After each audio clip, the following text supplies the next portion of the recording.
Readers, yesterday when we studied Be Brave, you realized it was almost as if the author laid out red herrings or false clues, the way that mystery writers do. These clues led us to a particular perspective about the boy, a weariness of him.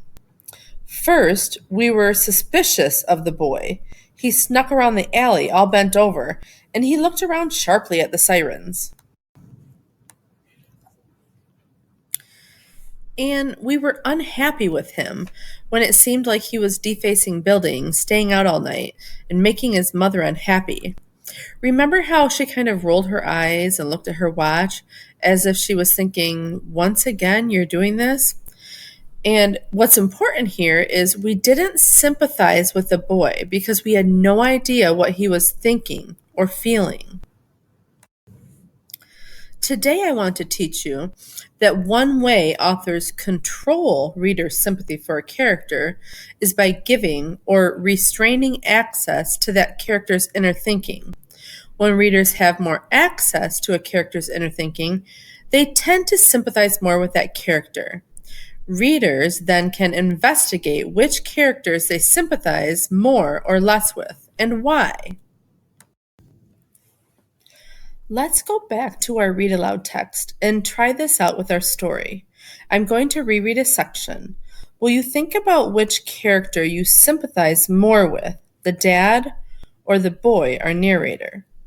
I'll start right when our boy has decided he wants to ask his dad if he can drive with him in the morning to get to the gym.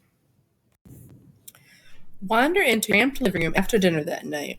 Work up the guts to describe for your old man the importance of competing against the best. You've outgrown your local run. It's time to put a foot in the deep end. So what if he doesn't even know the rules of the game? If all he does is sit there silently inside the TV, working a toothpick in his teeth? So what do you think, Pop? About what? Would it be cool if I went with you to work every morning so I could play some ball down there? He'll look at you suspiciously, then turn back to his cop show and his toothpick. You'll take this as a no and assume the fate of the most important summer of your hoop development now rests in the hands of the county bus system.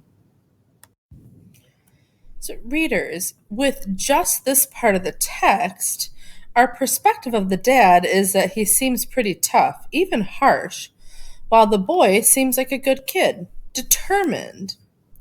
Now, if we think more about this part and what it's telling us, we get a lot of access to the boy's inner thinking. He says that he's working up the guts to talk to his old man, so we know from that that he's nervous. And we can also tell how important this is to him when he calls it the fate of his hoop development. Whereas for the dad, we don't get to hear his thoughts or feelings at all. Maybe inside he's thinking, gosh, I'm tired. I've been working all day. All I want is a little bit of quiet. I don't want to solve any problems. Or maybe he's thinking, that's not a Mexican neighborhood.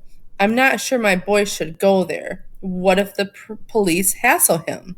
What if he gets in trouble? But we don't know. The author doesn't tell us what the dad's inner thinking or his feelings are, so he comes across as cold. Let's think about the work we just did. First, we returned to the story and asked ourselves, with whom do we sympathize with here? Then we thought about why, and to do that, we looked more closely, studying where the author may have given or denied us access to one character's inner thinking. We even kind of imagined, if we had that access, what that character might be thinking or feeling, and how that would change our perspective, make us more sympathetic to him. Studying the author gave us access to one character's inner thinking more than the others. For the character that we weren't let in on, we even kind of imagined what he might have been thinking. We realized that if the author had shown us the thoughts of the silenced dad character, that would have changed our perspective on him, our judgments of him. We would have felt more sympathetic to him. Readers, Let's see how this plays out in the stories you've been reading. Will you choose one of your stories and think first, with which character do we most sympathize? Then check out how the author channeled your sympathies. Did the author give you access to that character's inner thinking or not? Pause the video and do this work for a few minutes in your reading notebook. Readers, let's send you off to read. Will you add this work to the reading work you're already doing? Off you go.